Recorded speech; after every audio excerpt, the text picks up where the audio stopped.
m'entendez bien? Oui. Oui. Ça va. Ça va.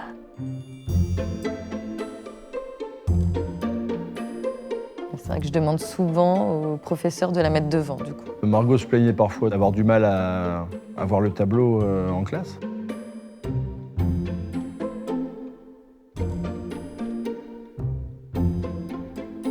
Bonjour, on peut lancer le play. On voit flou de près, mais net de loin. On voit net de près, mais flou de loin. On voit flou de près, c'est flou de loin. La réponse B peut-être? Ouais, la B. Bravo, c'est la B. On voit flou de loin et on voit mieux de près quand on est myope. Alors attention, il y a plusieurs réponses, mais il y a un piège. On passe trop de temps devant les écrans. On mange trop d'épinards? On ne profite pas assez de la lumière extérieure. J'arrive pas à lire. On a des parents qui... Le son déjà. on mange trop d'épinards. On passe trop de temps devant les écrans. Ça, c'est un facteur qui favorise bien sûr la myopie, l'apparition de cette myopie et son développement. On ne passe pas assez de temps à l'extérieur. Il faut profiter de la lumière naturelle. Et puis ensuite, il y a le facteur génétique. Quand un des deux parents est myope, on a 2 fois plus de risques de l'être. Et quand on a les 2 parents myopes, c'est 6 fois plus de risques d'être myope. En tout cas, en 2050, malheureusement, on attend autour de 4 milliards, à savoir presque une personne sur 2 sur Terre. Vrai? C'est vrai? C'est vrai? Bah vrai, vu que vous dites que c'est vrai. Je sais pas trop. Plus on la dépiste tôt, précocement, et plus on va pouvoir justement la contrôler, la vérifier, voir si elle ne s'aggrave pas. C'est la raison pour laquelle il faut pouvoir consulter rapidement pour savoir si son enfant est myope. Moi, je dirais vrai. C'est vrai? C'est vrai. Bah parce que si tu fais rien, ça va pas guérir. Même en ayant des lunettes, ça baisse, ça peut continuer de baisser, donc forcément ça s'aggrave.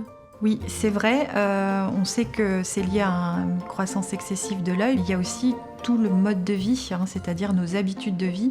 On sait qu'on est beaucoup en vision de près, beaucoup en intérieur, et ça, c'est quelque chose qu'il faut justement prendre en compte dans le dépistage de cette myopie et de son contrôle.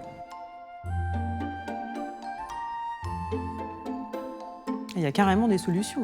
En l'emmenant régulièrement voir l'ophtalmologiste. En s'y prenant assez tôt. Et puis en tant que parent, s'assurer que l'enfant porte les lunettes aussi souvent que nécessaire. Oui, il y a plusieurs solutions. Il faut pouvoir consulter régulièrement l'ophtalmologiste pour voir si cette myopie évolue.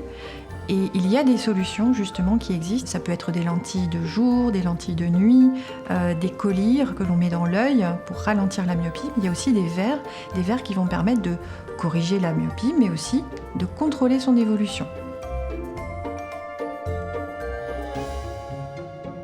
Bah oui, c'est suffisant. Oui. Non, il faut avoir la correction adaptée. Alors les verres standards corrigent très bien la myopie au centre du verre.